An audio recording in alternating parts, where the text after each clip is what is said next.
Live.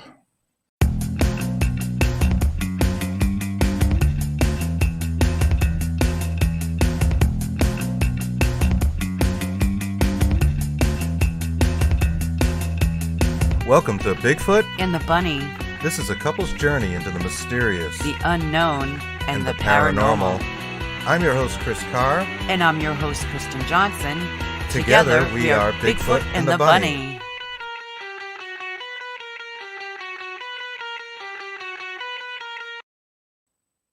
And we're live.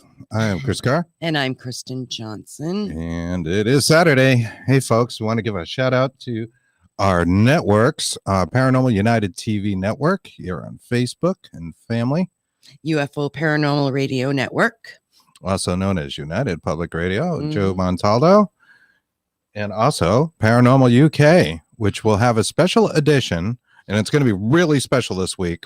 And I'll tell you why. And if you're watching us live now, you're going to want to track this down. We had all these things planned. We have some research data that we got, EVPs. I wanted to talk about pareidolia in depth a little bit before we brought on our guest today, because I've got some thoughts about this that I think are pretty groundbreaking, if you will. Not to pat myself in the back, but I think it's kind of cool. And I wanted to get into this kind of paranormal discussion about the EVPs and their source and how they happen. And we have this sort of borderline pareidolia EVP that I want to play for you guys. But we're going to include that in our Paranormal UK broadcast. That'll be out next Wednesday, along with our interview with our guest today, who is Kris Newby. Mm-hmm. And we're friends with Kris. We really love her. This is going to be a lot of fun. Kris Newby joins or uncovers the mystery surrounding one of the most controversial and misdiagnosed conditions of our time, Lyme disease, revealing the man behind a secret role in developing bug-borne biological weapons and raising terrifying questions about the genesis of the epidemic of tick-borne diseases affecting millions of Americans today. And her book is Bitten, The Secret History of Lyme Disease and Biological Weapons. And we're going to bring her on right now. Hey there, Kris. Hi, Chris and Kristen. Hello, welcome. Yeah, we got the three Chris's again. We had this last week. Our guest name. It's so confusing. Now, it was Chris, and Chris last week, and this week again, it's Chris, and Chris. Instead of two C's, we've got two K's. So, welcome. Thank you for taking the time to join us today. And sorry, we were a little catching up with ourselves. I know I don't want to go on about that stuff with the technology, but I did have these really cool EVPs I wanted to play, and yeah, we'll save it. But we are very happy to talk to you. Your book looks super interesting. I don't know how many people that have had Lyme disease or have it. I've had it myself, and it seemed to go away. I don't know if it still resides in my body. It made me very ill a number of years ago. So this is a topic that's really interesting, especially like us. We're out on the East Coast, and I think, if I'm not mistaken, Lyme is from Lyme, Connecticut, or named that way. Well, it's all over now. It's been documented in every state in the U.S. And in the U.K. And I think everybody knows someone who has Lyme disease now. The CDC this year upped their numbers by quite a bit, and they claim that there's almost 500,000 new cases a year now. Wow. That's crazy. That is a lot. Mm-hmm. Can you tell us a little bit about the history of it and what got you interested in this? Well, I was a science and tech writer in Silicon Valley, and I never imagined I would be an expert on ticks and biological weapons. But what happened was, in 2002, my husband and I took our two boys and went to Martha's Vineyard on a great vacation. We came back to California, and I would say a week later, my husband and I were sicker than we'd ever been. And that started this journey of illness that took a year, 10 doctors, and $60,000. And at the end of it, we realized we had two tick-borne diseases, and that the medical establishment was really ignorant of the symptoms of mixed infections like that that are transmitted by ticks. And there's just a ton of controversy around the disease, as far as the academic medical system was saying Lyme disease is easy to diagnose, treat, and cure, and what people were experiencing in the field was something quite different. A really more serious disease, harder to cure with one antibiotic, and sometimes people going on and getting really chronically ill. Wow. That's how long does it last? Is it different in people? Because Kris said he had it, but I don't know if it's dormant in his body now. Does it stay dormant? Well, if he feels fine, then he probably licked it. He had a strong immune system, and it cleared on its own. What happens a lot of times is a tick bites you and it transmits multiple diseases. So there could be the Lyme disease bacterium, and combined with what my husband and I had, which was a Babesia cattle parasite, which is really hard to get rid of. It's a bloodborne infection. And then there's many other bacteria. There's 2 viruses that can be fairly deadly, Powassan and Heartland virus. So it just depends on how many germs you get, how healthy you are at the moment, and how quickly you get treated. If you treat it in the first month, everybody usually, with a simple antibiotic, everybody gets better pretty much. But right now there's not a good test for the first month. It isn't really reliable because it's an antibody test. So a lot of people go on and get chronically ill because they get a negative test, and the doctors don't know that test doesn't work in the first month. Wow. So the test itself, it isn't very reliable, or gives false positives. Is that right? Yeah. Yeah. Or Okay. it just says you don't have it and you really have it. So No, false negative, I guess. Yeah. That's interesting. I was aware of that, that you needed to get it treated right away. And if you don't have that pronounced bullseye that people talk about, Yes. you could easily miss it. Not everybody gets them. I know my own was only partial. It was on my chest. I've been fishing, near a beach, and there were shrubs around, and apparently, I could see it a little bit, but that was enough to give the doctor the idea I might have contracted it. So I got heavy doses of antibiotics there for about a month or so myself. But a lot of people don't get the bullseye, right? Or they don't see it. Right. They don't see it. It's behind their hairline or on their backside. And it's great you got treated early. So it could have been bad. And certainly the latest data says that 10 to 20% of the people who get that treatment that you got go on to become chronically ill anyways. I believe that. I have a coworker that is sick and had it for years, and she has to take, huge doses of antibiotics and some regimen. I know she has to take breaks in between, but it's a lot, and they make her ill and that kind of thing. So,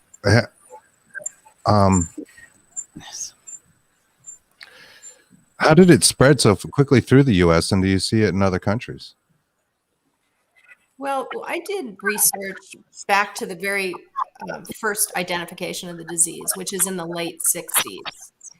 And one thing that was really unusual was that there were 3 sort of freaky tick-borne diseases that showed up simultaneously around Lyme, Connecticut, Long Island.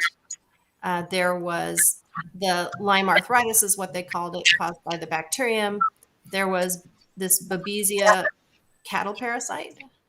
And then there was this especially virulent spotted fever, which is a 20 little rickettsia. It's almost virus-like.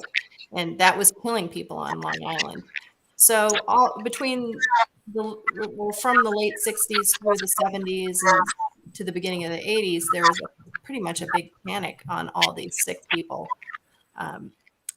in that area. And eventually they called in, Yale started investigating it. The CDC investigated it. Eventually they called in Willy Bergdorfer, who was an NIH scientist in Montana.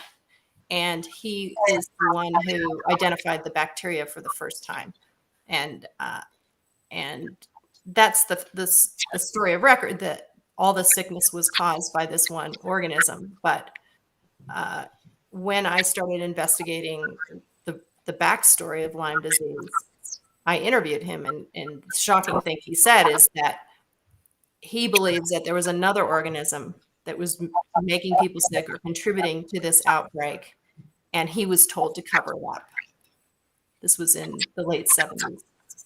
And so that was sort of the launching point of my book, Bitten, and I spent 5 years sort of confirming what he said, which was, hey, I know I'm celebrated as a hero of discovering this disease and figuring out how to cure it, but I worked in the biological weapons program in the US for 20 years.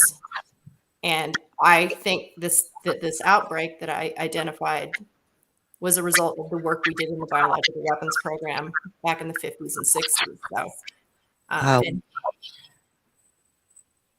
so that was. How do you know how they started with the making that a biological weapon? Did they how did it, I don't know, did they, what are the origins ticks? of that, and why do you think so? Yeah. It started in World War II when the US and the Russians split the rocket scientists and the biological weapons scientists. So the Russians took part of the rocket scientists. We took Werner von Braun. We launched the nuclear program here, the Manhattan Project. And then at the same time, we launched a biological weapons program that was almost as large as the Manhattan Project and just as secretive. And then we interrogated the Germans who worked on biological weapons and the Japanese. And they had pretty advanced programs, and we learned from them. We got a big infusion of funding around 1951, and that's why Willy Burgdorfer was hired from Switzerland, on the German border of Switzerland, to come and work on biological weapons. And wow, I didn't realize Japan had a biological weapon program. Yeah, it was pretty diabolical against the Chinese, and it's interesting and pretty controversial that the Germans, biological Nazi weapons people, a lot of them were convicted under the Nuremberg trials, but the Japanese generals, et cetera, and scientists got a get out of jail card, and many of them were brought over to the United States to be part of our program. Right. And most people are familiar with the rocketry program and that sort of things, but biological weapons is not something I've heard brought up very often.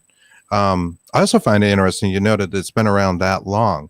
You know, we never heard of Lyme disease when Kristen and I were growing up. And I mean, we both spent a ton of time in the woods growing up, and that was like the thing to do, children of the 70s and 80s. You're just, you know, get out the door. We'll see you when the streetlights come on. Yeah. And, you know, you would spend a good deal of time, if you had woods available to you, in those woods. And, you know, getting a tick bite was not a big deal. Of course, you know, Lyme ticks are much smaller and that could be missed, but we feel fortunate in hearing that now, right? You know, not being that far from Connecticut and all that, we never contracted it then, or at least not to our knowledge. Well, I was the same way. I was playing in the woods, etc. But that's what part of the secret history is there something happened, you know, in the late 60s, 70s, and a more virulent combo of tick-borne diseases started making its way across the U.S. And it was a point source. It started around Lyme, Connecticut, and right now it's spreading, and it's up towards Maine and Canada and down in the Carolinas and creeping across the Midwest. And there's just something really secretive about the way the government deals with this disease. It's not like any other disease. The research has been kept very tightly controlled with groups of scientists who have biological weapons pasts, researchers who can keep secrets and won't look too closely in the microscope as to what Willy Burgdorfer was referring to as this organism that he was told to cover up. I know my own doctor called it, he said it was reaching pandemic proportions. I think that was the word he used, not to overuse the word pandemic, since COVID-19, but that was prior to that. And he had actually said that, people don't talk about this enough. It's the numbers are huge as far as contracting the disease. So Yeah. I'm Oh, sorry. Go ahead. No, go ahead, Kris. Kris Newby. Okay. Yeah, and I would say our partners in crime in the biological weapons program was the UK and Canada. So the UK was doing similar experiments on insects, I think, in Portion Down, and Canada was doing open air tests in Suffield Experimental Station near Calgary. And Willy Burgdorfer, when he first got to America, actually drove up to Calgary to Suffield and met with all the top entomological warfare people, and they shared ideas and launched plans. So the program started in the 50s with putting germs inside of bugs and dropping them in anticipation of dropping them on enemies. So they would put plague and fleas, Venezuelan equine encephalitis virus in mosquitoes, and then Willy Burgdorfer, his specialty was stuffing various diseases in ticks. At first, he used pipettes that he would ram down their mouths and putting the diseases like equine encephalitis or leptospirosis or rabies in the ticks. And his objective was to try and find the right combo of bug and germ that could live in harmony. And then he would kick it over to Fort Detrick in Maryland, the biological weapons program, and they would have military objectives. Oh, we want a tick that can live in the cold climate of Moscow, or a tick that can live in Vietnam or Korea. So he was the upfront guy, and then Fort Detrick would perfect that weapon. So insidious. And not only that, so back in the 50s, they were literally genetically modifying, or it was just like you were saying, ramming it down the tick's throat? How did they get the insects to carry the disease? So I think it was caveman genetic manipulation, trial and error, like the same way we breed turkeys to have giant breasts for Thanksgiving, or pigs to make them extra fat for our bacon cheeseburgers. So he would do trial and error. So he would mix a germ inside a bug, see if it lives, then put it on a rabbit to make sure if it could transmit it to the rabbit, and then he'd put ticks back on the rabbit to see if whatever he'd put in the tick transmitted through mammals. Wow. And here, I'm sorry. Go ahead. Here we are thinking that it supposedly comes from an animal, and the tick or whatever, the insect will get it from the animal, but actually that was the different way around. It's the tick giving it to the animal. Yes, and then the animal is a reservoir, and it lives through the winter and then spreads to the next generation of ticks in the spring.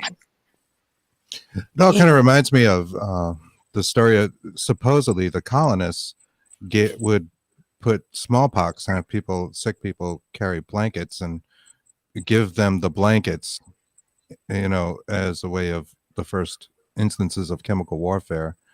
I don't know if it's 100% true, but there's a rumor of that. I don't recall the whole story, where they're kind of giving them the blankets, like, here you go, I know you guys need blankets, but there was really smallpox in the blankets. It's pretty well documented. And then during the Dark Ages, they would take plague bodies and trebuchet them, hurtle them over the castle walls to spread. Oh my gosh, that's horrible. I didn't know that story. It's been around for a while. Oh God. So, I mean, the thing about the U.S. biological weapons program, it would have been fine if it was just in the lab and defensive. But the thing I found during my research is that I found an eyewitness in the CIA's company, that's the Black Ops arm of the CIA, who dropped infected ticks on Cuban sugar workers during the Castro, the battle against Castro and his communist regime. And that was part of this program called Operation Mongoose, where they had 100 or so crazy ideas. And the person I talked to said one of those crazy pilots was he flew over the Cuban sugarcane workers and dropped infected ticks as part of the program to weaken the Cuban economy. That was their number one cash crop, so that the people would rise up and oust Fidel Castro. Wow. That's nuts. Why are people so evil? True. It was the commie threat, and you just have to be in that time frame. Just like after 9/11, people made crazy decisions. The Patriot Act, stripping away the protections of privacy protections of journalists. The end justifies in the means when these crises happen. And so that started with Pearl Harbor. The Japanese had been putting these silk balloons, launching them off the western United States coast, and they had incendiary devices. They released something like 10,000 of these balloons, and they exploded from Oregon and Washington State all the way to Chicago. And at that time, the U.S. thought, oh, they're going to put plague on those little balloons. They used it against China. Why not us? And so that's really one of the reasons that the U.S. Congress funded them to launch this huge program. So many shocking things. So did you learn all this while you were researching the Lyme disease? Is that how you became? Well, I started out, it became my favorite disease when my husband and I got it, and it became a matter of survival to learn about it. I launched a documentary called Under Our Skin. I teamed up with a really talented director in Marin, and we spent 3.5 years filming all the experts and patients. And really, that was the first documentary that covered the patient side of the disease, how it's so different than what the experts say it is. And I went into the politics and sort of the greed in medicine at that time, that the U.S. Congress had just launched this new law that said researchers and their institutions, including government institutions, could profit over on their research. So if you develop a test kit or a vaccine, you can get royalties for that if you worked at the NIH or the CDC or a university. So all of a sudden, a dangerous germ is discovered, and they keep it a secret because all of a sudden those research secrets are intellectual property, and they're not going to share them with other researchers. Wow. So what was great about COVID is it was such a big crisis that scientists shared again. Right. Though I understand there was a lot of sharing between the Chinese scientists and American globally. Just science seems to share a lot of the information globally, and that was always good to hear. I didn't realize there was such a business behind it. Was that the thing that surprised you the most in researching this? Yeah, in the beginning for the documentary, which is Under Our Skin, and you can watch it on Amazon Prime now. And it was a shortlist on the shortlist for the Oscars in 2010. Wow. Surprising for a disease film. So it's pretty dramatic. So yeah, it was really shocking. So the one of the scientific officers at CDC in Fort Collins, she had patented a test kit, and she had her salary is public record. It was about $130,000, and if this test kit took off, and I don't know the profits of it, she stood to earn $140,000 a year in royalties on that test kit. And unfortunately, that patent is expired now, but it's not a very good test. Just like CDC launched the first COVID test, and it wasn't very good. So these CDC people were in the position to recommend the test. They were profiting from it, and it wasn't a very good test. So it was a super bad decision. And now most of the new tests that they're researching now are based on that flawed technology in the beginning. And that's bad. Absolutely. Yes, it is. And you're absolutely right. The fast test for COVID is, almost 50-50 anyway. Sure. Right. So it's not that great. Yeah. And so that was my first sort of shocking revelation when I was researching Lyme disease. There was always these rumors of there being a biological sinister story behind Lyme disease. Michael Carroll published a book about Plum Island, possible leaks from Plum Island, which is called Lab 257. And that on Plum Island, that was where they were doing the anti-animal and anti-crop research. And when I started digging into Willy Burgdorfer, all his personal lab notebooks and files that he released to an archive in Utah, I had access to information that no one else had. And there you could see how he was forced to rewrite his discovery article to hide the presence of that other organism that he thinks might have been released from a biological weapons accident. And he also released a lot of his secret experiments that he did at Fort Detrick when he was working on bug-borne weapons. Wow. That's insane. Well, I guess the big question here too is how are you and your husband? Did you get over it? Has it continued to plague you, so to speak? Well, we had the disease a year undiagnosed with 2 serious and sometimes deadly tick-borne diseases.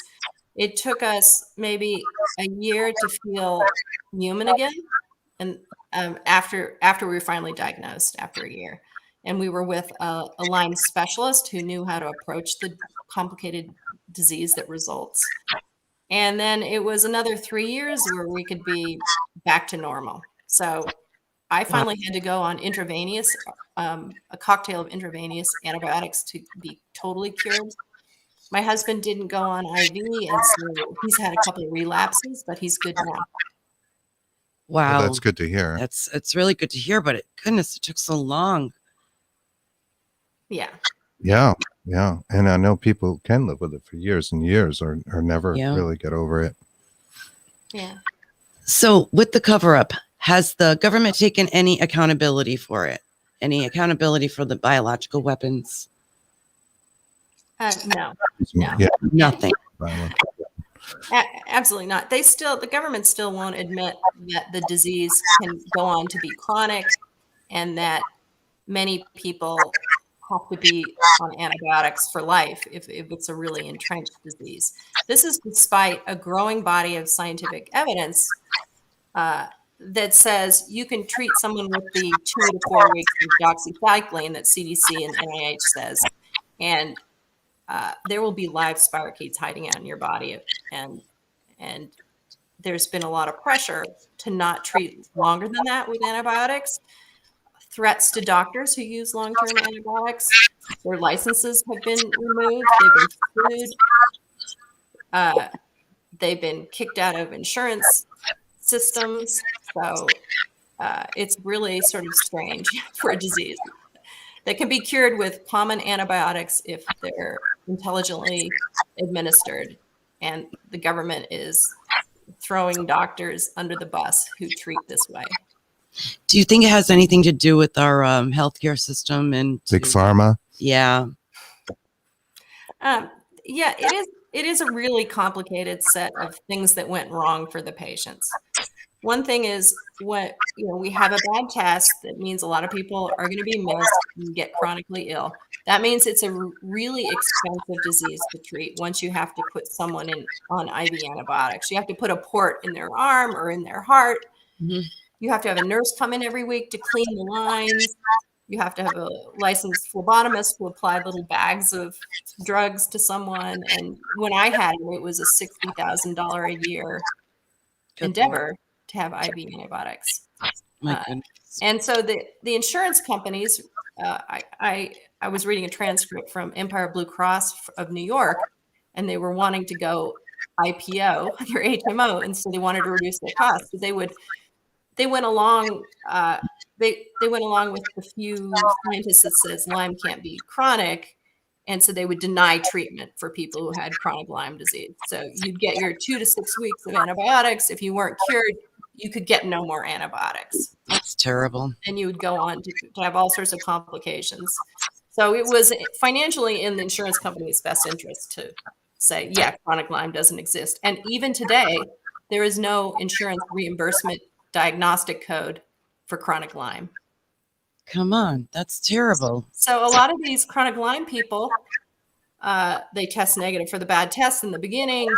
They have symptoms that are like, and they're misdiagnosed as having multiple sclerosis or fibromyalgia or chronic fatigue or chronic pain, and they're on these blockbuster drugs forever. So if the system wasn't profit-based, you'd say, well, let's be aggressive treating in the beginning and it'll save the system money. But because a lot of the big pharma makes money on these blockbuster drugs that treat the chronic symptoms, there's no pharma incentive to cure Lyme. It's horrible. How awful. Is it How awful. And that's what we've become. true? You know, everything is about the dollar at the end of the day. Mhm. And when it comes to healthcare, it's an awful, awful thing. It's like they say, and you know, commonly, if there was a inexpensive, you know, overnight cure for cancer, they would never allow it because pharma wouldn't make money on it, insurance companies wouldn't make money, and et cetera, et cetera. Yeah. Yeah, and there seems to be some truth to that. You know, you have to wonder. It sounds all, you know, a little conspiracy based, but it really is our reality. It's very Yeah. true. I think it's pretty frustrating to read the new research out of Tulane University where they give the doses of antibiotics to primates, and then at various points they autopsy the primates, and the primates still have spirochetes in them, and still the NIH won't say that that chronic Lyme exists. And instead, we're pouring millions and millions of dollars into researching mice, but mice are a horrible model for Lyme disease because mice are the reservoirs for Lyme disease in nature. They can have Lyme disease and not get sick. They'll have no symptoms because they've evolved over the millennia to not get sick. So, but we're studying mice and saying, oh, we cured Lyme in mice and ignoring the primate research. I see, and it's it actually doesn't mean anything Yeah. as far as humans go. It's interesting. I want to give just a quick shout out to some of our friends that are out there. I see John Russell. Not sure if you know John Kris. He's a friend of ours, and he's been on the show before. He says, "Well, so much for me sleeping well tonight." I know, like that stuff just makes you not want to go in the woods at all. Leave your house. No, that's You know, a I big see thing of Ken ours. Allen out there. Hey, Ken, how you I doing? can. Audrey, lots of people saying hi and giving shout outs and mentions of planes flying over and all kinds of good stuff we all worry about.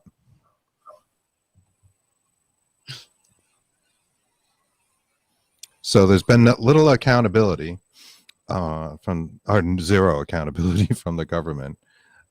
We had some notes about a certain Congressman, Kris Smith, Republican, New Jersey, who wanted to investigate entomological warfare, including tick weaponization. Yeah, that was exciting. The month after my book came out, he was working on the Department of Defense budget, and he read the book and said, "Oh my gosh, this is really convincing evidence that we had a lot of open air experiments with weaponized ticks, and New Jersey's been hit particularly hard because they're around Lyme, Connecticut, and Long Island, and he said, I'm going to add a rider or an amendment on the DoD bill to have the government accounting office have the government reveal, you know, the experiments they had. And that's really good because then we'll know what diseases they released in what areas, how widespread it is now. And most importantly, we'll know what the government did to protect their own soldiers when they were planning on deploying these weapons. But it got canned that year. And then the next year he put it in and it got canned again. And so he said he's going to try to do it as a standalone bill this year. So we'll see. I hope so. But the other thing is the biological weapons program officially ended in 1972. And the chief scientific officer, Bill Patrick, burned a lot of the records in a bonfire in his backyard. So not only will the government not release what they have, but a lot of the records were destroyed. So that's why I relied a lot on eyewitnesses. For example, Jim Oliver, who said he helped figure out how to drop ticks from planes so they would live and could crawl again. And another Dr. Sonnenschein out of Old Dominion University, who released hundreds of thousands of radioactive ticks in coastal Virginia on the Atlantic bird flyway. Radioactive. Radioactive ticks. Radioactive, Virginia. Wow. So, Why in so Virginia? Not to interrupt you, but why would they do that in Virginia? To test on us, our own people? so this was probably the most shocking thing I learned, because this was a secret hiding in plain sight, disguised in medical journals. But this doctor in Old Dominion, they had just started a research arm. He needed funding, so he took Army and atomic energy funding. And I think the objective of the Pentagon, which I'm not sure if I know he knew the objective of it because of things I've read, but the Army at that time wanted, and the CIA wanted to know if they dropped ticks, for example, in Russia in the winter, how far would they crawl in a year? And so they thought, well, we'll make the ticks radioactive, and then we can use Geiger counters to see how far they go. So the details of the experiment are that they took radioactive fluid, and they would get a female tick full of eggs, inject the radioactive fluid in there, and then the tick would go on to lay 2,000 to 3,000 eggs, and they would hatch, and those ticks would go on to be radioactive for life. My God. So in a couple sites in Montana and 2 in coastal Virginia, he got a big field. He divided it into meter squares, and he would put 1,000 radioactive ticks in every square. And then he would go out the next month with his poor students, and they would collect the ticks from one square, put them in a jar. Then he could go and use a Geiger counter to tell how many were radioactive. And over time, then he would take those ticks and put them back in the square. And he would do that for a year or more. And then he could tell how far the ticks creeped. He also did bird studies where he would collect birds to see how far the ticks would spread.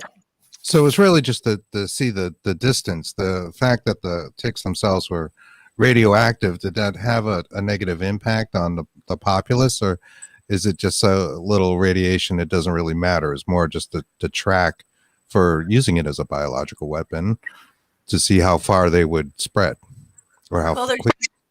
There are 2 things wrong with that experiment, and he admitted it would never get approved in this day and age. Is everyone knows radioactivity forces mutations. So those ticks are released in the wild, and they're radioactive. So fragile viruses and bacteria in their gut over time, did it cause them to mutate into crazy stuff? The other thing is he released a non-native tick in that area, which is Lone Star ticks. So Lone Star ticks were only found in the southern United States. And they're particularly aggressive and swarming and hardy. They were perfect for dropping on Russia. And the worst thing is, all of a sudden, people bitten by Lone Star ticks get this alpha-gal allergy. It's an allergic reaction to red meat. So it's transmitted immediately by the saliva of the Lone Star tick. And then what happens is, once you develop that allergy, you eat a nice burger, and 5 or 6 hours later, you can start vomiting. You can have anaphylactic shock, and a lot of people have it forever. Wow. I never even heard of that one. I have heard of Lone Star ticks, but I did not know that story. Yeah. So the question is, and I can't prove it as a journalist, but he released these Lone Star ticks through the late 60s, and all of a sudden, 2 years later, these non-native Lone Star ticks were found on Long Island. And that coincided with a really deadly outbreak of tick-borne spotted fever. And a lot of people died. And that was freaking people out on Long Island. And these Lone Star ticks are spread spotted fever. The regular deer ticks, native deer ticks, don't. So to me, it seems pretty logical that the hundreds of thousands of Lone Stars we released were carried by birds up to Long Island, and that caused this deadly outbreak of spotted fever. Absolutely. Amazing. Seem- Amazing. There are. So I interviewed some tick experts in the Midwest. I mean, they're some of the best of the best, and like one of them, she's German. She says it in this German accent. Well, he didn't release those ticks that were radioactive, right? And I said, yeah, they did. She goes, oh my gosh, you could never do that now. Wow. Yeah, it's so crazy. I know.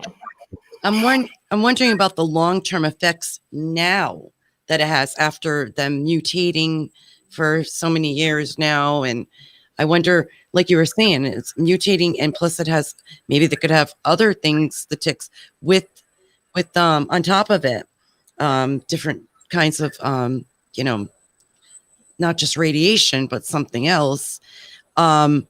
Multiple diseases. Yeah. So I'm wondering if it bites like you were saying, like a cow or something. I wonder what the heck all these long-term effects are having on people itself. Yeah, and maybe getting into the food supply, right? Exactly. I mean, when we were children, people didn't talk about E. coli. They didn't talk about salmonella. I don't recall that at all. I know, as you know, myself, I loved raw hamburger as like a little kid.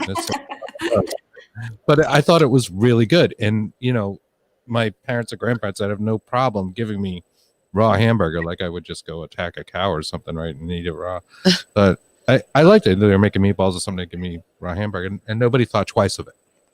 And now, like, it seems our food supply is completely different. We're so worried about the temperature of the chicken and these sort of things. Like, Yeah. a lot has changed, and I don't know how much of that is disease, that disease-based issue is just awareness, or did something happen in the food supply?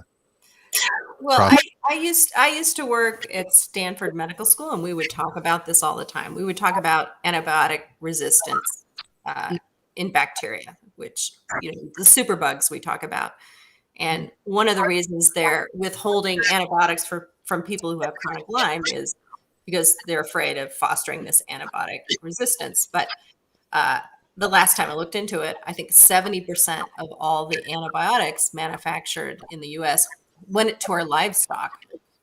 We'd feed them to chickens, and every day we'd feed them every day to chickens and pigs and cattle, to farm raised salmon. Mm-hmm. Really? And so what happens is when you have animals squished together with having antibiotics in their feed every day, you're going to be breeding also along with the livestock antibiotic resistant germs. And then you have this thing called the hourglass supply chain. So before you'd have, when you're didn't have these industrial farms, you would just go to a butcher and you'd get his cow that was in his field or whatever. Now you have these factory farms. For example, with hamburger, all that meat goes to one processing plant and it gets all munged together, and you can never trace where the E. coli came from, you know, because it's all in one. You know, you might be eating a burger that has 100 different cow cells in it. Is that right? Wow, I didn't know that. Yeah, so that's the danger of our food supply right now. I think since so when I did the film came out in 2008. A lot of activists have been fighting to cut back on antibiotic use in livestock. So that's getting better, I think. But the problem still exists. Yeah, we see the labels, of course, seen on the supermarket. No antibiotics ever. Mm-hmm. Well, what were you doing before? Free range. Yeah. Right. I'm baffled with this. Of course, the idea of giving the animals antibiotics is really to treat them worse for growing them, right, larger in smaller spaces where they would get sick and clustered together and whatnot. Exactly. Yeah. I'm still baffled with the radioactive ticks, and I really am. I'm like, what are they like now? Being bred then, you know, and how they have the effect on humans. with all these other things that have been, I don't know. It's just Yeah, so I call it an American Chernobyl. So Chernobyl is this large nuclear That's accident correct. that happened in Russia, and that town is trashed forever. So what happened in the 60s is the U.S. did away with the insect part of their weapons because it was just too hard to keep two living organisms alive, put it in a bomblet, explode it, and have both organisms be alive. So they went to just mass producing the organisms, and many of them are tick-borne. So what they would do is they'd brew those organisms like tularemia or viruses, anthrax, in large steel vats, like you would brew beer. This was in Pine Bluff, Arkansas. And Okay. then they would freeze dry the organisms and powderize them so that they could be mixed in maybe a liquid slurry and sprayed over whole cities. And they did a lot of that live organism testing in Dugway Proving Grounds in Utah. And then they did some of that testing not with the serious biological agents, but with bacteria that they thought were harmless. So they did it in the 50s along the San Francisco Bay from Navy boats. And they said it was a harmless bacteria, but at least one guy died at Stanford Hospital. They did it in the tunnels of Pennsylvania on trucks with sprayers. They did it in the New York City subway system, again with bacteria that they thought were harmless. Okay. Goodness. And the point being to see how fast it would spread, or why would they put that in New York subways? Well, at that time, they were competing for congressional dollars, Pentagon dollars, with the nuke program, and they wanted to prove how vulnerable we are. So they call them vulnerability tests. It was mostly run by the CIA bubble that was in Fort Detrick. And so what they did was they put live bacteria in a light bulb, and when a subway, they were on the sidewalk on the street above, and when a subway went by, they crashed the light bulb with a simulated bacteria that was a close cousin to anthrax. And then they had undercover people all throughout the subway with sniffers. So they had one guy who had a sniffer that looked like a camera case. Another woman had it look like a purse, briefcase, and they had a little whirring engine in there, a fan in there. So from that one test, they said, okay, this was a bad actor, and they had put anthrax in a light bulb like this, most of New York City would have been exposed to this anthrax, and we would have had mass casualties. So that scared the Pentagon officials, and they got more money into the program I see. Oh, to fund the radioactive ticks. Yeah, a test you don't really want to pass. no. Wow, a vulnerability So, test. so why should I care about it? It's because it's affecting not just us, but our entire ecosystem, our Absolutely. food supply, wildlife. It's part of when I was looking through the secret history is looking through old newspapers, and there was animal die-offs around the time they were doing aerosolized germs. The entire duck population, the duck farms on Long Island, were decimated by some mysterious disease. And so, has anybody seriously investigated what caused that, and was it related to the biological weapons program? It's enough to think about things like 3 Mile Island and atomic testing and like the ripple effect that has. But we're sitting here intentionally putting this stuff out to see how vulnerable we are for the greater good, supposedly, right? How strange.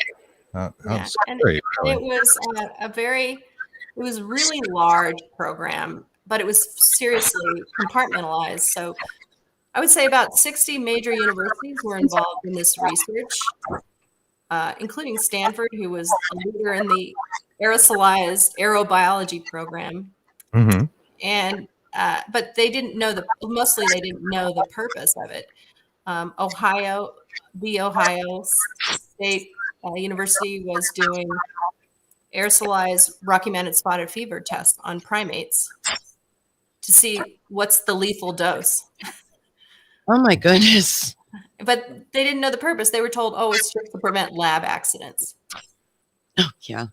It's a Right. nice little cover-up thing going on there. Right. Some of the chat we've got out there is Mike Walker saying the consumer-based nation is operating from greed. We are not at the best interest to the elite. Excuse me for reading that incorrectly. We all figure out until we all figure out how to operate from love, this will be ugly. Yes, I agree, Mike. I agree. Got another comment here. Dolly Safran says they are working on activating bubonic plague as a weapon. It did occur out west. Interesting. Are you familiar with that, the bubonic plague testing?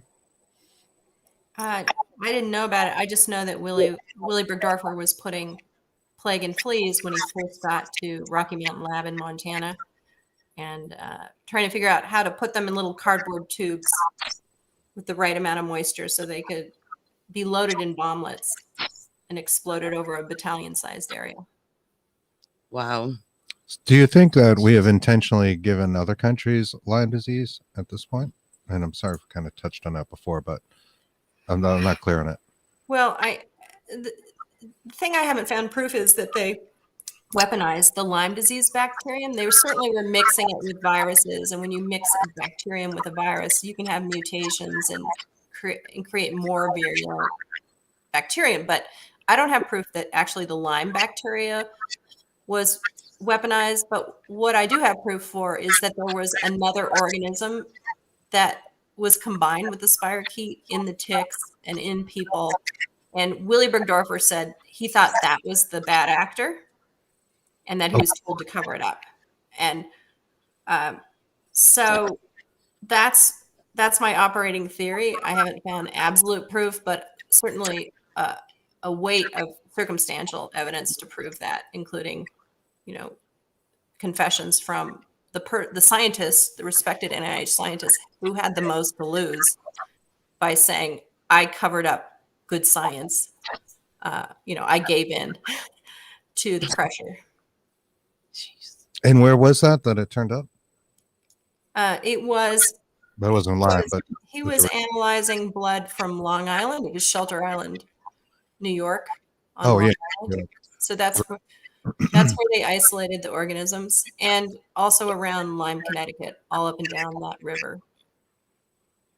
Right. That is what I always heard, is that it came from Lyme, Connecticut. But in talking to you, it doesn't sound like that's really the case. No. Well, I mean, my operating theory is there was some sort of aerosolized test on spotted fever organism that they thought was benign and non-disease causing, and then oops, when it mixed in nature, it was worse than they thought. Jeepers. Yeah. Crazy. So in other countries, is there evidence that we've maybe used it that way? Or there's pretty strong circumstantial evidence that we used it on Korea right after World War II with the help of our Japanese friends. There's a really great book called Baseless by Nicholas Baker that goes into the latest evidence of that. And anybody who's interested, I would read that. But what happened in Korea is it was the dead of winter. There was snow everywhere. And all of a sudden, the Koreans saw spiders and fleas and thrips hopping on top of the snow, which anyone knows is not natural. No. And that coincided with a bunch of disease outbreaks in those villages. And they captured some American pilots or Japanese pilots in employ of the U.S. and they tortured them. And they said, yeah, we were dropping insects on the Koreans. But then there was a disinformation campaign on the American side that said, no, that's Russian propaganda. They were tortured to confess. So that's sort of both sides of the story. And it's up in the air still. Wow. And that's such a creepy thought. The bugs jumping on the snow like that. Yeah. It makes no Spiders sense. and stuff. It's frightening. Well, it's so stupid because of blowback.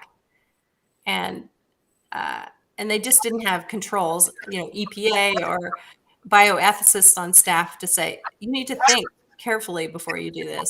And now today we're talking about genetically engineering mosquitoes at a genetic level to try and control Zika and dengue, et cetera. Mhm. Mm. And I think they're about to do an experiment in Florida, and I would say I don't feel like it's safe. I don't think so either. They just started it a couple of weeks ago. They started putting boxes out in the Keys, like Key West and stuff, and they're releasing it through the boxes. And those genetically modified ones to breed with the other ones. So they don't, I don't trust it at all. My mom lives there, and my daughter, and we've been talking about this for a little while now, and we don't trust that at all. I mean, it's just to keep the population down. I don't know. That's what they say. I mean, we certainly could use less mosquitoes. True, I but wouldn't mind, but maybe this isn't the best route. no. Well, it's just unintended consequences, and nature always wins. So, I mean, I was talking to one CDC person, and I haven't read the details of the study, but they did do a release of these genetically modified mosquitoes. They made males sterile. And what happened when they measured the mosquito populations the next year is there were more than the year when they released the males. So mosquitoes multiply so fast, nature finds a way around. And humans think we're masters of the universe and we can control everything. We just can't. Nature is so complex. It's the butterfly effect, chaos theory. Sure. Yeah. What are your thoughts on COVID and its origins? Well, And that's the premise of my book, I mean, the central question of my book was this creepy organism that Willy Bergdorfer said escaped in an accident? Is the Lyme disease outbreak, whatever germs are involved, natural or unnatural? So I talked and read a lot from experts in that field, the people that are always looking for a biological weapons attack on our soil. And the guide in my book, I have the sort of 8 warning signs of an unnatural attack. And it's very similar to what happened to COVID. It's a point source outbreak. So we had that with Lyme disease. We had that in Wuhan. Highly unusual disease. Certainly Lyme disease, the Lyme disease that showed up in the late 60s, totally different than you and I experienced as a child. And then with COVID, there hasn't been in our lifetime a disease that contagious and with so many crazy, freaky symptoms like loss of taste and smell. It's odd. And I'd like to go through that point system you mentioned, but I'll just say real quick, it seems the way, and I don't want to spread disinformation, especially, in these times and anything like that. There's This is too just much of it completely, from left field. I'm saying these things. I just find it unusual that it affects the populace that is the biggest burden of governments around the world. Like the old, the sick, the weak kind of we've we've talked about it being like, it's like the thinning the herd or something. Right. But, I don't know where it came from. Not trying to blame anybody in particular with that. It's just very unusual. What is the point system that you mentioned with Lyme when it came out and how it Yeah, so I'll read it. This is from a scientist, Dr. Dembeck. Discernment between deliberate and natural infectious disease outbreak. So he had 8 clues. I list 5 in the book. Number 1, a highly unusual event with large numbers of casualties. So that's number 2, higher morbidity and mortality than is expected. So a lot more deaths than the flu, a lot more people chronically ill than the flu. Clue number 3, uncommon disease. We already talked about that. Sure. Clue number 4, point source outbreak. So it appears that it only was released in Wuhan, and with the tick-borne disease outbreak, it happened in 2 places. It happened in northern Wisconsin was the first place, and then second place was around Lyme, Connecticut. Okay. And then multiple epidemics is clue number 5. With COVID, there's only one, which makes me think it's a lab leak. But with Lyme disease, it was the 3 tick-borne diseases I talked about before. Right. And lab leak is the more, trending story. Even more recently, they've Yes. come back out and said it was a lab leak from the one lab that Past had the, couple of days have been saying it now. capacity to have such a thing. But it just seems, I don't know. We're not a conspiracy show, but it's very odd to me, that it could spread so fast and like I say, thin the herd in the way it does. People don't understand other countries have like Medicare type systems, just like we do here in the U.S. And they support their old and sick, and it's a burden. China does, and look at the power of the healthcare industry. How much money do they save by, removing 20%, most expensive patients and those kind of things?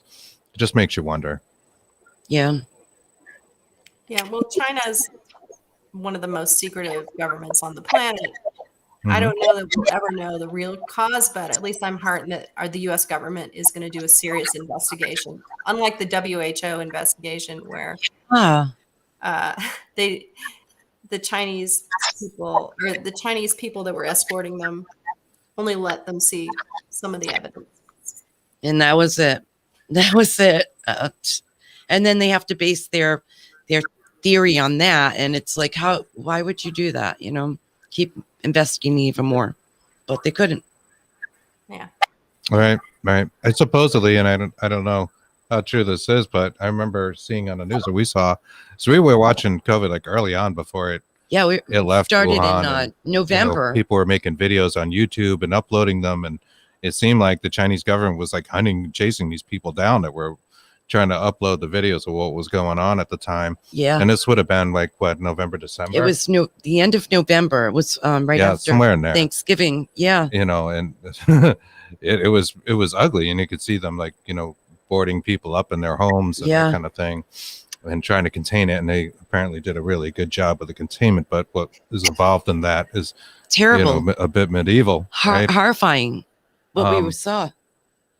But at one point, I know they were saying that the U.S. on that side, just to give Americans an idea, was the cause, and we had planted it there. I mean, who's to say? Well, I don't know. They were saying that we had some kind of military exercise a couple of weeks before that, and so China's saying that the U.S. is the one who planted it there when we had at the time of the military exercises.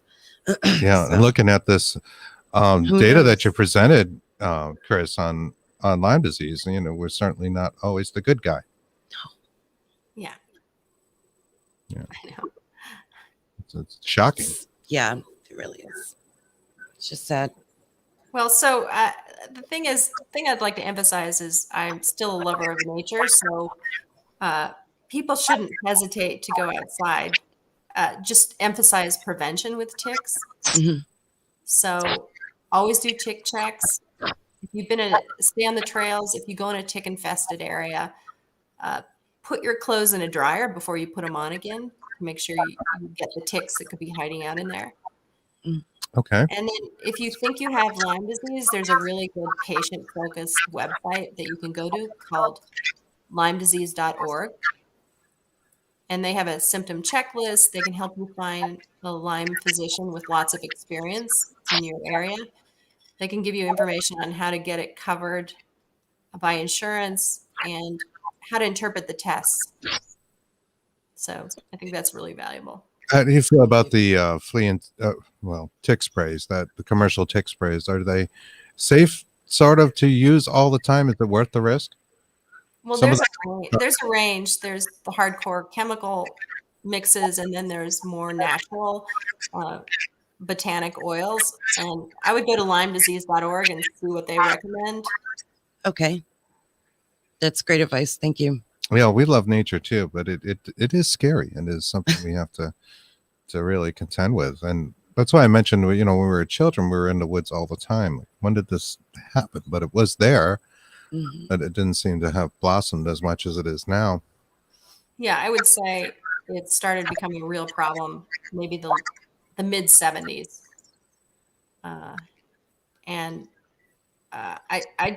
The thing I worry about is I recently did an analysis of how we're spending our research dollars at NIH. And I looked at from 2015 to 2019, and when I looked at how we're spending our money, only 1% of the budget is going to treating the people who are chronically ill with these tick-borne diseases now. And that was sort of a surprise. And then I was surprised at how much money is going to basic research. So that's research in petri dishes and test tubes. And when you're spending maybe 65% of your budget on basic research, that means if you find discoveries that way, it's 10 years before it reaches patients. So I think we definitely need to up our emphasis on treating the millions that are sick now, because it's like you said, it's almost pandemic stage right now. It's spreading so far and There's fast. a doctor that said that actually. Yeah. Yeah, because he treats so many patients Yeah. with Lyme disease. You know, it's reached pandemic or Plague or something. epidemic levels. I'm not sure. I mean, there's a very precise scientific definition of an epidemic and a pandemic, and I would say the strict definition, we don't meet it, but it's a big honking problem. Yeah, right. But that is how we put it, and that's just me going for a doctor's appointment for something completely unrelated. That's not even back when I had the Lyme disease, or think I did, because again, like you mentioned, those tests weren't that reliable. It was the doctor's suspicion, and I did have some of the bullseye myself. Did you and your husband have the bullseye, or? We didn't see the tick. I found where the tick bite was. It was in the back of my hairline, and it would never heal, which is a tick bite granuloma. So I eventually had to cut it out because it would never heal. Wow. Right. And I would also add that we're finding out right now that the Borrelia burgdorferi and its close cousins mutate very rapidly, and the tests work better for the East Coast strain than the new strains and species discovered on the West Coast, California, Oregon, Washington. So a lot of those people are tested and they think they're negative, and they go on to get misdiagnosed and undertreated. So that's another problem with the test. Like that was you were saying before, with like end up being saying fibromyalgia, or they were like misdiagnosing. Yeah. Yeah. Well, what is multiple sclerosis and fibromyalgia? It's not a real disease with a known cause. It's a list of symptoms. That's all it is. They don't know what causes it. It's a WTF disease. Yeah, really. I didn't know about multiple sclerosis. Yeah, I never heard about it. Fibromyalgia, if I'm saying that right. Mm-hmm. It's one of those kind of cloudy sort of diseases, like people just feel like a lack of energy and drawn out. There's like a lot of symptoms, a lot of pain in their shoulders, and no real thing that identifies it as being a disease. But I didn't know that about multiple sclerosis at all. John Russell's said, let's see here. I had to go comfort myself by eating ice cream cake. So yes, I think we're start itching yourself and doing tick checks. Right. Oh God, this is horrible. I'm never going to leave my house. I started itching a little while ago. I'm like, I don't know if anybody's watching this, but oh my God. Yeah. But good, John. That's one of my favorite things is ice cream cake. Send some here, please. Also mentions that this has to be combated at a spiritual level, spiritual healing, etc. And what do you think of just that, of healing yourself, working through natural ways for the mind to heal ourself through our consciousness? I think it's very powerful. You can use the placebo effect to your advantage. Mm-hmm. A lot of times just going to a caregiver, well, I would say there's a huge stigma with Lyme disease. When you say you have Lyme disease, people will roll their eyes. Oh, it's so much hype. Or you have a brother-in-law who's an infectious disease doctor and he'll give you a hard time. Don't go to those quacks or whatever. So there's a lot of stigma, and it's really discouraging. And it's what I see is the first time a Lyme patient who's been chronically ill for a long time just sits in front of a caregiver who will just listen to them and listen to their symptoms and be empathetic and say, hey, stick with me and I can get you better. Maybe not cured, but I'll get you better. And there's this immediate explosion of tears. Such a relief. I mean, we went to 10 doctors before they treated us seriously, before they would even test us for Lyme disease. Oh, One wow. of them, when we were 6 months into it, and we were pretty much worthless human beings. We could do, like, my husband would be presenting he's an engineering director. He'd be presenting some important thing, and he was at the whiteboard doing technical stuff. And then all of a sudden he froze and he couldn't remember where he was, what he was talking about, who he was. And he turned around and looked like this, I'd seen a ghost thing, and ran out of the room. It's a loss of sense of self. You can't do the most basic things. Like I was going down a road that I go down every day to take my kids to school, and the light turned yellow, and I couldn't remember what the 3 colors on the traffic light meant. Oh, wow. I didn't have a good sense of space. I would hit door frames. I would be in a restaurant, and the conversations in the whole restaurant were all the same volume. I couldn't concentrate on one. So it took 9 months before they would even test us for Lyme disease. There's this mythology that it's rare. And so the first time we got to the chief of infectious diseases at our local clinic, he said, well, what I think is happening is you have a psychosomatic couples thing. That's exactly the term he used. Psychosomatic couples thing. Psychosomatic means it's all in your head. Right. What he was saying is, I'm a housewife of a successful Silicon Valley executive, and I feel like I'm not getting a lot of attention. So I'm manifesting these symptoms, and then my husband is experiencing these psychosomatic pains. But I mean, we were so sick at that time. We had irritable bowel syndrome, brain fog, sore joints. My husband was so weak he couldn't pick up a Makita drill and use it. Oh my goodness. So, and then when we finally got to the big academic medical center, where finally they tested us for 20 things, syphilis, AIDS, and Lyme disease, and my test came back positive, and they said, and my husband's came back negative. We ended up testing positive later, but because the tests are bad. And he says, well, this one ID guy said, you can't possibly both have the disease. It would be like winning the lottery. Well, guess really? We won. Like you wouldn't possibly walk in the woods together, right? Or down a path, or be out in nature. Yeah. That's horrible. Come on. So I'm saying the patients are abused. We couldn't get disability because we didn't have a real disease reporting. And they just wanted to put us on antidepressive drugs. Yeah, I'm depressed because my whole body hurt and I'm sick. Yeah, you're sick. You've been sick for a long time. Come on. That's so the long-term effects of Lyme disease are a bit different than those initial ones. I know when I had it, I was really sick and feverish and vomiting and that kind of thing. For that first month, like I was sick for a little while until the antibiotics seemed to kind of, thankfully, like I said, I got to treat it early, take over.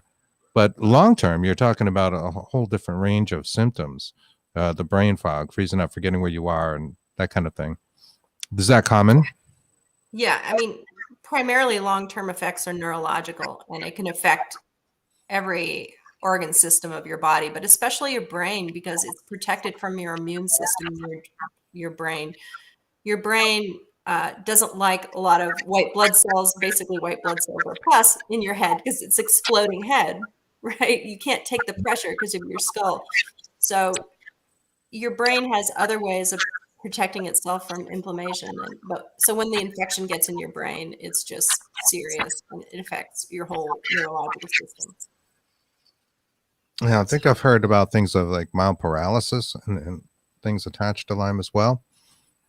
Yeah, I suspect if you were vomiting, you had something else that was delivered in the tick. But luckily, since you treated it early, you got over it. Yeah, I did. I was very fortunate with that. But yeah, this seems so disabling to have it for a long periods. Yeah, but what I was saying, back to the spiritual stuff. Yes, It's super important to have a caregiver that understands how serious these diseases are and is there for support too. And I think the best doctors are ones that, yeah, they treat with antibiotics, but your body ultimately heals itself. So you have to have a positive attitude. You have to clear out the toxins with various, supplements like vitamin C and liver detox supplements. So it's a holistic thing. And then it's a slow process, especially if you have multiple germs that were delivered in the tick bite. There's a certain order that works best for killing off those bugs. So that's why I would get someone who has experience. Like a doctor is convinced that Lyme disease is rare. You can't change his or her mind. It's just not possible. All right, time to see the doctor. Really, get a second opinion and try to get someone who's seen it before. Right, or third or 10th. Right. Like my doctor had treated thousands and thousands of people. That's great when you found him. Yeah. Absolutely. What do you think about things like meditation for self-healing and chakra systems, and does that play any role? That's not my specialty, but I think anything you can do mentally, it helps. You have a lot of Lyme groups where they sort of get into the whole, I don't know, super be sick forever. And so you have to do whatever you can to stay on the positive side and know that you can get better. You might not be 100% cured, but you can, and that meditation certainly helps. I went to Reiki people, which would actually really helped.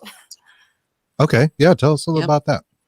I'm interested in these ways, non-antibiotic. Yeah, right. Exactly. Ways to help yourself if you're experiencing. So I've used acupuncture and Reiki. So in my opinion, we're biological batteries. We have energy running through us. We're like a magnet with this energy going around like this. Mm-hmm. So when you have pain, a lot of time what you have is like stagnant eddies of energy, and that harbors pain. So what acupuncture and Reiki does is to get the energy flowing. And so it helps your body clear out the toxins or the pain eddies. And it's just blockages and things like that. Yeah. And, Chinese medicine with acupuncture, it's over 3,000 years old. And I think Western medicine has really missed an opportunity by not recommending that. Right. I agree with you. Yes. I've heard great stories from acupuncture. People have used it and been very successful in healing different ailments. Mm-hmm. Another thing that's not really endorsed by the Western medical system that worked for us is what you would call hyperthermia, or heating up your body. Because one thing the Borrelia bacterium and the Babesia parasites do is they somehow control your body so you can't have fevers anymore. And, the value of fevers are they kill a lot of the organisms who have a very limited temperature range. So we would once a week during our really bad sickness go to a dry sauna, and that would make us feel good for a couple days. Again, it's all about doing multiple things to let your body heal itself. There is a more formalized hyperthermia that's done in Germany that is against the law here. And some people have said that's helped them. How does that work? Yeah. Can you explain it or no? Yeah. It's just, you have this little body sauna. It looks like a body bag, a body sauna, and they heat you up really, really high under a doctor's supervision. Some people have died of it, though, so you really have to have someone. A little careful with that. Yeah. And then I would say Borrelia burgdorferi is it's a close cousin to syphilis, which is a spirochete too. And back before antibiotics were discovered, people would get malaria.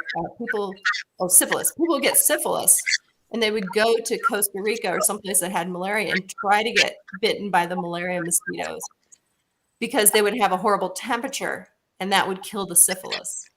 Wow, wow. I've never heard of that. That's interesting. Yeah, very interesting. Certainly no one would recommend that now, but if you had really late stage syphilis, you would do anything to get rid of it. Sure. Enough people realize, but syphilis, at one time killed people. They didn't just go to the doctor and get a shot Right. for their Malaria is more like babesia, so it's like Yeah. out of the frying pan into the fire, in my opinion. Yeah, that doesn't seem like the best thing. But the first thing that popped in my head when you said that about the hypothermia was sweat lodges, right? Yes. That's a thing. Yeah. Or Finnish and Norwegian saunas. I think up in the Arctic Circle they have a saying that's something like about saunas: if you can survive the sauna, nothing else can, or something like that. As far as bacteria. That's interesting. It's interesting. I actually never thought about the fever being a way of almost boiling out to kill the infection. Yeah, I never thought of that either. But I guess that is why.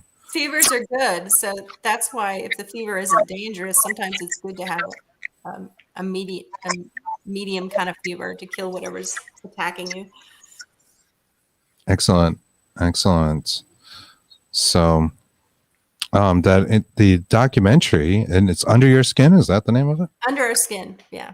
Under Our Skin. Under it's on Our Amazon. Skin, it's on Amazon. On Amazon Prime, which Amazon, I love. so you can watch it for free. Right. Yeah, I just talked to the director yesterday. I said, your film is still, is helping people. I get calls at least once a week saying, "Oh, your film saved my life," which is great. Nice. We released it in 2008. Wow, that long. I didn't know that. 2008. Yeah. Well, Amazing. pretty great. And of course, the book is Bitten: A Secret History of Biological Weapons. Hmm. And I'm sorry, Secret History of Lyme Disease and Biological Weapons. Is that also on Amazon? And where would people get that? It's anywhere you buy books, and there's a Kindle version and an audio version, and of course, I like to support independent bookstores, but Amazon's easy. Yeah, it is. But Yeah. I agree with you. I love it. I miss bookstores. I remember there were so many more bookstores growing up than there are now. So it's nice. It was nice to go on and peruse things. Peruse the aisles. John Russell brought up a comment. I don't know if you saw it. Oh, John says, gonna buy that book. And Kris Newby is amazing. If you like the topic, I would buy biological weapons. I would buy. It doesn't have as strong of a story because I wrote my book as a narrative nonfiction. It's sort of a Cold War thriller. But if you want to learn more about how ginormous the biological weapons program is, by Baseless by Nicholas Baker. Baseless, yeah. Baseless. This is something I had no idea they were, inflicting our own public. Yeah. Vulnerability testing is really a creepy subject. Yeah, it is. Yeah. So I'm sort of casual about it, but I have to say during the 5 years I was researching the book, it was dark. There's some dark moments because I had to keep it pretty secret. I didn't want it to be destroyed before it was birthed. Mm-hmm. And then it is also scary to read the military plans on how they're going to develop chronic disabling diseases, and their deadly lethal disease weapons program could kill a person for $1.33, and what a great deal that was compared to a nuke. So if you're suffering from a possible chronic disease and you're reading about how we did it deliberately, it was just really depressing. It was super depressing. And again, gets back to the money, and it's all about the money. And we should be helping each other, finding out how to cure these not things. Covering things up and not covering things up, or finding ways to inflict death and destruction upon our, supposed enemies. And as we approach June's disclosure about UFOs and aliens, it's a good time to remember we're all humans. We're on the same team. That's right. That's right. We're not just one country. We are a global race of people. Yes. We should be helping all of us. Kind. Yes. And what do you think of the UAPs and whatnot that are popping up in our mainstream media seemingly daily? Well, I think it's overwhelming evidence. And my father was a Navy pilot, and those guys are straight shooters. Is that right? And if multiple Navy pilots are saying they're seeing UAPs every day for several years, I think we need to take it seriously. And I'm really pissed off if they've kept it a secret since Roswell. Right. Yeah, I think it's very interesting that it's Navy and it's usually around water. There's a whole water element to it as well that I think is a little unexpected. Instead, from it's like a until USO. recent times. Yeah. Yeah, this USO idea. And then some of them seem to go into the ocean and, It's just so hard to believe that they could be underground and under the water and not know it. Yeah. Right, but the ocean is just so it's undiscovered, only, right? Yeah, we only have 10% of the ocean that we've, looked at so far. So we don't really know what's in our oceans. It could be anything. Could be anything. I'm sure there's a ton of species we haven't found yet. Yeah, cave systems, things that we considered it could be civilizations. We don't know. Oh, definitely. There's all kinds of hollow earth theories out there too that are kind of interesting. You start looking at these things and they seem really out there, but our science fiction growing up is our reality now. So I'm careful to discount anything the older I get, and have seen technology change so fast in such a short period of time. Well, there's a lot of speculation on why they're disclosing it now, but I think part of it is because every one of us has a camera with us now. It's harder to cover it up. It's harder to say it's a weather balloon. That's right. That's right. And things like Arizona light sightings, I find a lot more legitimate. I mean, what goes hand in hand with that is the fact that it's easier to create with Photoshop UFO sightings. But when you have multiple people in a city, or the Navy, photographing these things, you have to absolutely give it some credence. I'm just wondering about, like you had said, about why are they disclosing everything now? I don't know if it's about the technology that we have now ourselves, but why is everything coming out right now? Is it a distraction for something bigger? I don't know. Right. It is strange that curious. it's so mainstream, and it makes me a little skeptical that something else might be going on, or they're preparing us for some other knowledge, because they are seemingly giving us a lot. It's leaking mysteriously, and it's on the Today Show, for instance. I don't recall ever seeing UFOs on the Today Show. No. Yesterday they were showing the 60 Minutes. Yes. Yeah, 60 Minutes, with right? What is it, Captain or Lieutenant Fravor, the pilot? Yes. Mm-hmm. Yeah. I don't know. Strange, but we all seem to be connected, and there's all these things out there. John Russell said, "We are all one." We are all one. Yes, that's right. We certainly are. This. I know you know a lot about remote viewing. I don't know if you wanted to talk about any of that. Have you ever remote viewed anything that about the Lyme disease or any part of that? Well, I would say, like a lot of detectives and journalists, you have an infinity number of things to investigate. So I think I have pretty strong intuition. So that has helped.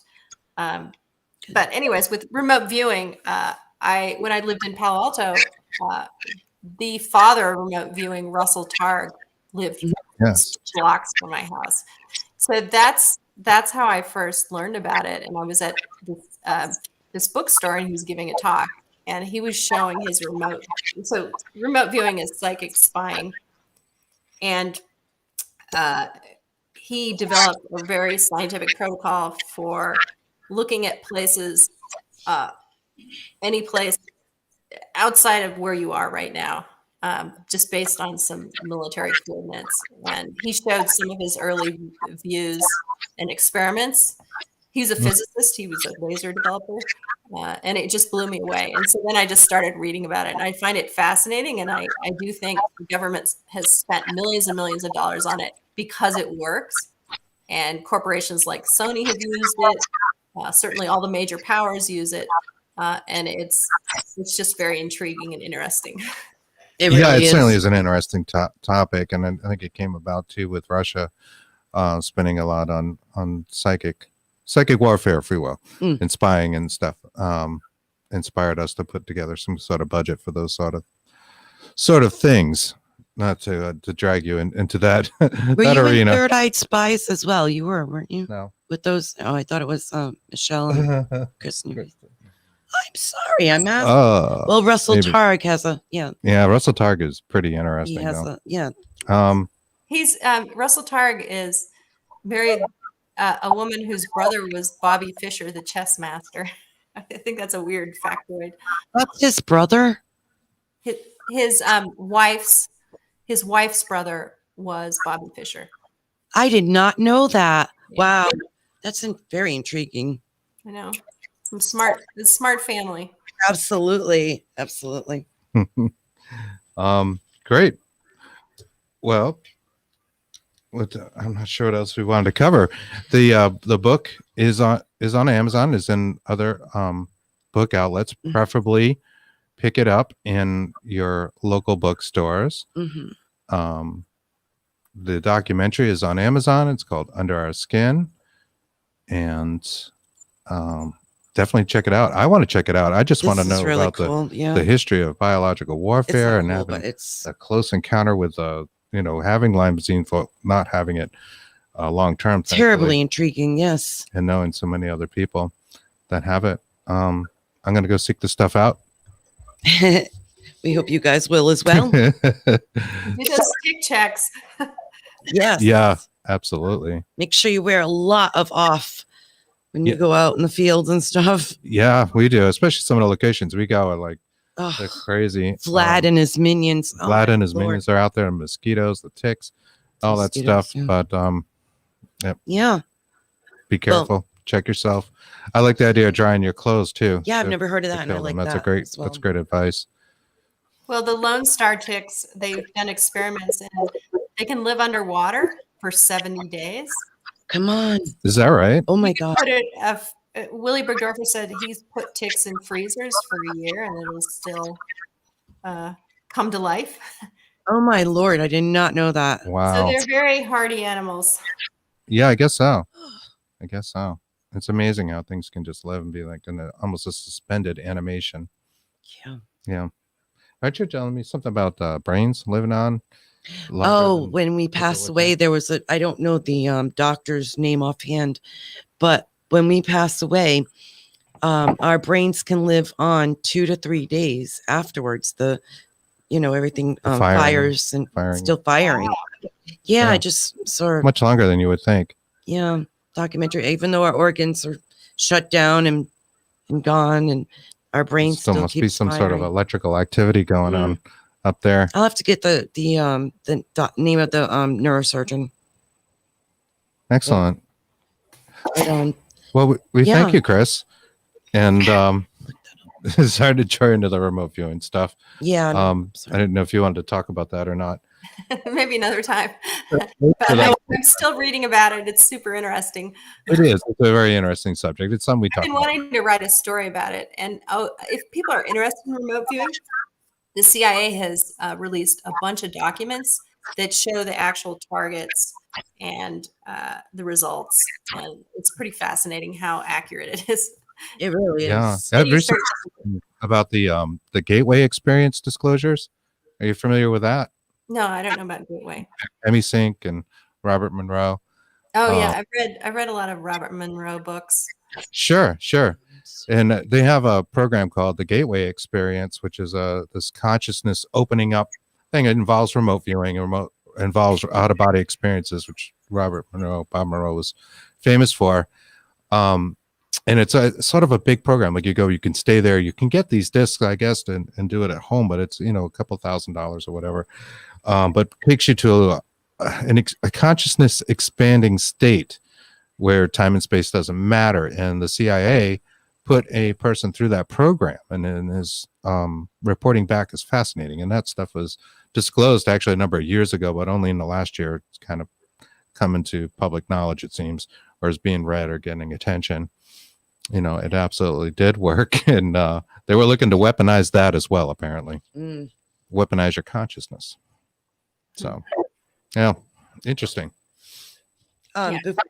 Before we go, I just wanted to let our viewers know that I was thinking about because we wear a lot of t-shirts and stuff. So maybe if If you We guys, wear a lot of t-shirts. yeah, we do all the time. So I was thinking, if you want us to wear your T-shirt on our show, just please email or Gmail, I should say, Bigfoot and the Bunny, bigfootandthebunny.com, and let us know, and we'll, go from there, and we'll discuss. Yeah, We're going to sponsor. We're going to start a We're gonna t-shirt start- program. that's what I was We should thinking. find a way to turn that into like a charitable thing. Yeah, I would like to do that a lot. Yeah. But yeah. Yeah, we can talk more about that. Yeah. But, yeah. So thank you again, Kris Newby, for coming on and sharing all your research. Sorry I ruined your summer, your beach experience. No, that's all right. No, you didn't. We're We're hermits fine, thank anyways, you. but we do like to get out in nature. Yeah, we go out So in the field. we use a lot of off, and of course I look for these things. Yeah, we have a Yeah. lot of stuff. We have a lot of off and stuff, but yeah, it's very insightful and very intriguing and We very appreciate scary. it. Thank you so much for coming on. Recommend people get a book. I'll put a link up in our Yes. Facebook, Bigfoot and the Bunny on Facebook. You can search for, as well as Dark Horse Paranormal. I'll put links up to your documentary and also the book Bitten, and we appreciate it. Yes. Thank you again, Kris. Well, thank you. You're welcome. We'll talk to you soon. Thanks for coming. Bye-bye. Bye. Bye. Thank you. All right. I guess that is about all the time we have. We're going to run out of things. I did want to try to maybe share my desktop and see if I can play a little bit of that EVP thing going on. You're going to do that now? I'm going to give it a shot because we still got 20 minutes. So let me see. Oh, look, it's got new features.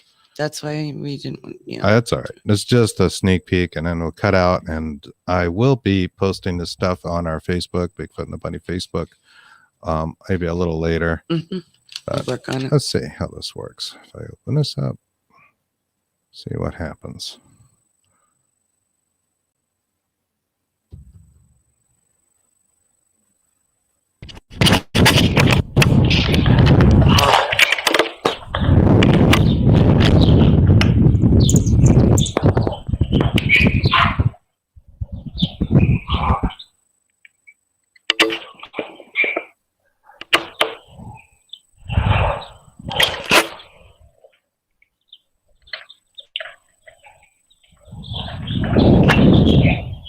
Looking again. It's a good shot. That's good percent. Yeah. I'm just going to pause that for a moment. So hopefully you guys can hear that all right through our streaming software.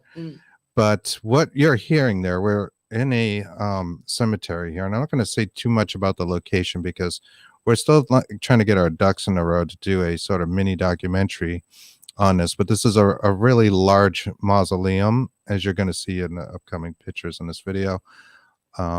We're there, and there's what sounds like nature in the background saying something like, in a tree, hung. And then you hear a voice go, hung. And I can't figure it out. Like the in a tree, I can almost kind of, you hear it repeated a few times, and I can almost find a reason for that, like a pareidolia like thing, and this is the EVP I mentioned in the front of the show. It just kind of sounds almost like something you can explain away naturally, but it repeats, and I can't explain the voice. You hear hung a few times. That's a spirit that's hanging around with us. So Yeah, hung. And then at the end, you'll hear two things: this kind of swishing noise in the microphone of the camera, and we're really just doing a test to see what the camera looks like and how it photographs and films the location, if it'll be good enough to use. And it's okay, but the microphone on it is actually a little crappy, and it seems to add a little noise, which I think helps the whole thing. I think it is, or it's my theory, that spirit or entities or maybe even aliens need some sort of some sort of it's driving me bonkers. Noise to add to be able to manipulate and create the audio that we hear. So I don't know, I'll play the rest of this, and we're going to do more on this in the future.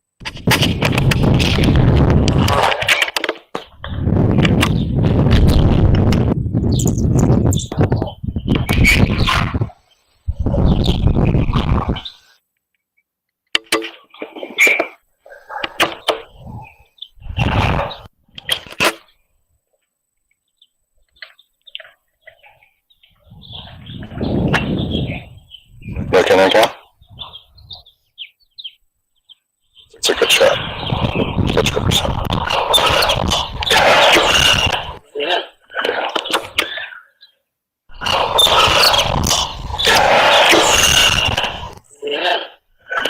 And that's it slowed down at the end. So we'll be talking more about this in the future. But I did want to get that out there and, get a little paranormal data going for you guys. So I hope you enjoyed the show. Next week, we have Rachel Hoffman on, paranormal investigator and Scream Queen. It should be a great show. And that's all we have for this week. So thank you for watching Bigfoot and the Bunny. We'll Thank see you, you soon. everybody. Talk to you soon next Thank week. you. Bye-bye.